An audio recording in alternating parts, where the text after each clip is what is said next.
ولا تحت دوله اللي هي دوله العدل والقانون، تحت اعلام مستقل اللي يتكلم ما يروحش يردوه الحبس. تروح دير عند امير دي زاد لايك ولا كومونتير يدوك الحبس ب 24 عام. هذه وين صرات هذه في كوريا وما كاش. ما تدافعش خويا على ناس لانه قال لك من احب قوما حشر معهم. اذا انت مسلم غادي كي تحب ناس غادي تحشر معاهم. تمنى انت تحشر مع قايد صالح، انت عارف شنو دار في دنيا هذاك. تمنى تحشر مع تبون ومع جماعه اللي مبكين الناس وميتمين الناس. ما تمناهاش بينك بين نفسك، ما تمناهاش. لو كان يقول لك واحد الله يحشرك مع تبون دكتور طرطق من داخل وفورك عارفه باللي داير غير الكحله، وفورك عارفه باللي راه طرطق هذه بابها. بس ماشي على جال باش تهود وتطلع تولي تشيت لهم. ما تشيتلاش انت يا خويا، انت بهذه بلادك يا اخي تروح وتجي. واش زاد علاش تزيد على روحي انا هذا الشيء؟ انا نزيد على روحي نبقى نشيت له خويا كاع كيما معليش حق الرد. ما قدرش نكمل لك الفكره.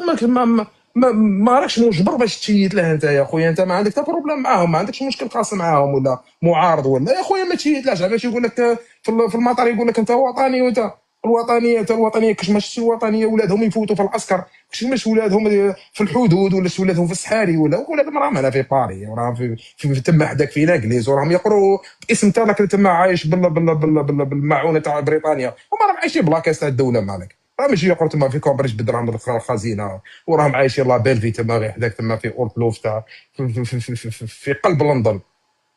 ما يقولوا واش بغيت تقول صاحبي؟ قبل ما يقول اصبر، قبل ما تقول ما تزيدش تقول. انا نسمع فيك انت، ماني نسمع فيك تحت اخويا العزيز. من اليوم السلام عليكم. شكرا امير. من اليوم ما تزيدش تقول حق الرد، قول حق النشيف لانه غسلك دوك لازم تنشف واحد الساعه وعاود رد. معليش انا لو كان غير يريح باش يكون حوار يعني انا زيد تهجم عليا مره اخرى وتشوف الغسيل كيفاش مداير. اسمع اسكت يا دادي اسكت.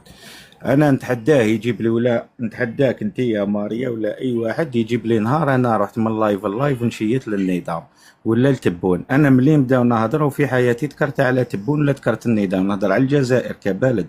اما النظام لا يحتاجني لا انا ولا غيري، لا نشيت له ولا بنعارضه. النظام قائم راهو مقبل 62 هو قائم من حكومه المؤقته تاع 58 مقبل كاع من نهايه الحرب العالميه الثانيه وبدايه حزب الشعب وميصالي الحاج وملتم بدات الخديعه. يعني الا بدينا نحكوا عن نظام قائم راهو مقبل مدينه الاستقلال ملتم بدات الخدعه. فانا ما نظنش اني في حياتي طلعت معاك يا ماريا ودافعت عن النظام ونتحداك تقولي لي اني دافعت على تبون. قولي لي كاش نهار الدفاع عن النظام احيانا يكون عن طريق محاوله اظهار الجزائر كما لو انها بلد ما فيهاش مشاكل.